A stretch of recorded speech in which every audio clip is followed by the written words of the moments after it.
Welcome to Feed Your Mind Wellness. I am Dr. Sandi Scheinbaum, and today we're talking about vitamins. There are so many choices here, so many different companies to choose from. This is a very controversial subject because one day we might pick up a newspaper and see the headline telling us to take vitamins. They contribute to healthy aging. But another day we might pick up a newspaper and the headline's telling us something different. Don't take your vitamins. They'll shorten your life. Well, today, to talk about these issues and much more, we have with us renowned nutritionist Bonnie Minsky. So let's talk to Bonnie. I'm happy to be here talking with Bonnie Minsky today. Bonnie has been a nutritionist for over 27 years. She is a true expert. Bonnie, this is a very controversial subject, especially recently. What can you tell us about this report that came out that vitamins can actually be dangerous for us? Well, there has been a problem for 15 years. We call Big Pharma, the huge pharmaceutical industry, working with a revolving door with the FDA, has been trying to get any dietary supplements above what we call DRIs, recommended dietary allowances. They're actually trying to take any of those supplements and make them by prescription only. And they've already started doing this in Europe. The public is up in arms because, of course, it's costing a lot more money. But you can't show that there's an issue unless you frighten people. And you frighten people with comments that are totally inaccurate. I'll give you one perfect example. They were saying elderly women who took a multivitamin, actually, they died sooner than women who didn't. But what they looked at later and what they found out is that these women were taking dietary supplements because it said for women, it had iron in it, a huge amount of iron. Iron after menopause, unless you're anemic, can be toxic. And so they didn't even look at where else these individuals were getting iron. Because if they took the multivitamin, they probably knew they should take their high fiber cereal, which would have been fortified with iron, and then their flour that would have been fortified with iron. And so by the time they were done, they were getting toxic levels of oxidizing iron. So it wasn't the supplement, it was that the person was not being given the proper information about what to take and what not to take. And yet we're always quick to blame the supplement. Exactly. And this is the one thing that I have said for years. You just can't listen to a report that says, oh, that's good for this condition, or this supplement's good for that condition. And then people run out and start buying these supplements, individual ones that may not work well with other supplements. So for years they were pushing calcium, calcium, calcium. My mentor, Dr. Mildred Seelig, an MD, Masters of Public Health, as am I, said, you health professionals in the United States, you're not paying attention. You have a 6-to-1 ratio of calcium to the most wonderful nutrient, magnesium, which is a catalyst for 300 functions, including heart health and blood sugar regulation. And so you're bombarding individuals with mega doses of calcium, 1,200 to 1,500 in supplement form, mandated by the government. And so now people were getting calcification in their arteries, just as Dr. Seelig had reported 15 years ago. So now they're telling the same people, you must take tons of calcium, don't take any calcium. And so you're not looking at individual needs. When someone comes into me with their shopping bag full of 300 supplements, and they're saying, I'm taking this for this, and I'm taking this for that, I said, well, what are we taking for your individual needs? Let's look at what you need. And the sad thing is that there aren't enough health professionals in this country that are trained to look at those individual needs. There are many women who come to my office taking mega doses of calcium, but when I question them, they'll say, well, their doctor put them on it. Are doctors the best professionals to be talking about supplements? Unfortunately, we know this is not true. I work with quite a few physicians who, because they wanted to become savvy, because their patients demand it, have learned. I've worked with cardiologists, internists, sports physiologists, physicians, and we've really helped train them because they have a desire. And if a physician goes to continuing education programs, one of the best is out in California, Scripps Integrative Medical Center, and there are many, many other ones that are starting to do integrative nutrition so that the physician feels comfortable with the recommendations.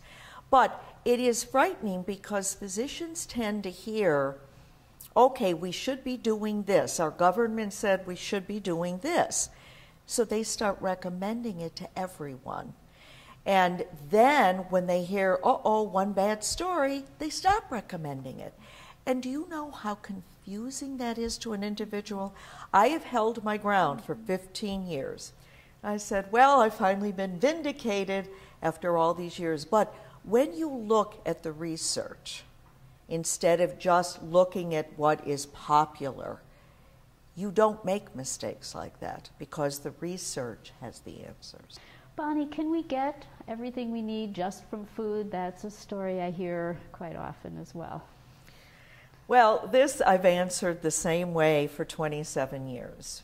If you live on a mountaintop with perfect, clean air, not an ounce of smog, and you have your own garden and everything you grow is organic, you pick it at the height of ripeness, you have no stress in your life at all, and you have the most beautiful running brook that is loaded with wonderful minerals and no contaminants, fine. You don't need a dietary supplement. But why do you think it is that as far back as 70 years ago, they have fortified so many foods in this country because people were deficient? Babies and young children were getting rickets. So they put vitamin D into milk because they figured most people drank milk. Then they said, whoops, we're seeing pregnant women and we're seeing young children very iron deficient. So they put it into so many products that now people are getting excess amounts of iron, not from dietary supplements necessarily, but from too much put into products, and especially people with iron overload, it has become a danger. So they're supplementing so many products because people are deficient, and people don't look at the products, and then they look at the supplements, and the same doctor, or as I say, Big Pharma will say, that multivitamin is dangerous, but you're getting 3 to 4 times in what you're eating in your diet. That's okay. It's not even common sense. It's totally contradictory. Are there some areas where you see enormous deficiencies?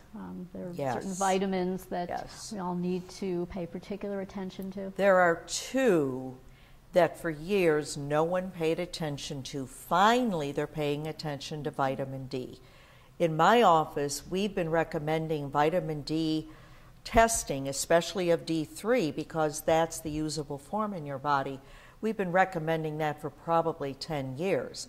Now most physicians, at least in the Chicago area, are recommending vitamin D testing, and if it's low, taking vitamin D in a certain form, and then in 3 to 6 months, testing again.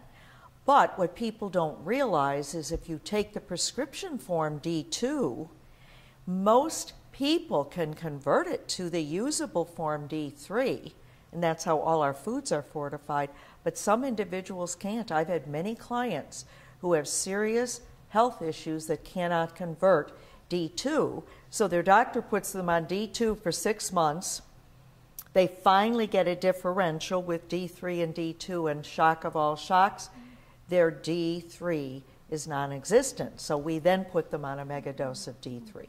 So we have seen such deficiencies of D, even though we've gotten a really good winter this year and a lot of sun. 95 out of 100 people that come in to see me are vitamin D deficient.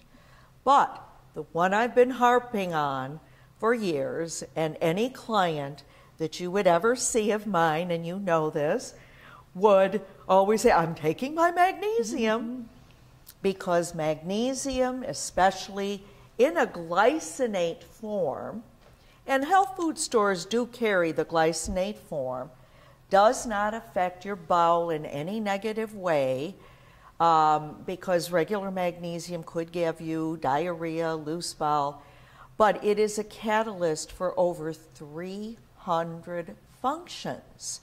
And yet, according to the last two Haynes studies, which are 10-year studies, so it's been 20 years, 70% of the U.S. population is deficient in magnesium intake. 70% for 20 years. Then you talk about drugs that deplete or destroy supplements. Magnesium, the FDA issued a warning several months ago that if you take a proton pump inhibitor, which are for reflux, heartburn, more than 2 months or 2 weeks out of a month for longer than 2 months, you totally destroy magnesium, and even if you take it in supplement form, it cannot be absorbed. That's the other thing people don't realize. They'll come in and they'll be on 7 or 8 medications, and they don't realize that they have depleted their folic acid, their B12, their magnesium, and if they're malabsorbing, as in celiac or gluten intolerance, they'll malabsorb every mineral and vitamin D. So we haven't even looked at that picture, and again, physician training very seldom gets into depletion of certain nutrients. I cannot tell you how many clients come in that are put on a medication, and we will look it up in the pharmacology book, and it says this is depleted, this is depleted, this is depleted, and they don't know this. And so if they don't take it in a supplement form, they're going to have many deficiency symptoms, including neuropathy, which is quite serious. So you've got to look at the med depletion too. So how can you get everything you need from our food? And we haven't even talked, I mean, we could do another whole hour on what we have done to our foods. We don't pick most of our foods at the height of ripeness, especially in the Midwest. Now, I go to California back and forth quite often. There you'll see a lot of organic farms where you get much richer foods because they're picked at the height of ripeness. But if you don't have a food picked at the height of ripeness, it may sit in a store for days before you buy it, then it's in your refrigerator for days. Are you getting the full nutrient benefits? You're not. So you're losing a lot with the foods. You're also losing certain powerful nutrients when you add pesticides to the mix.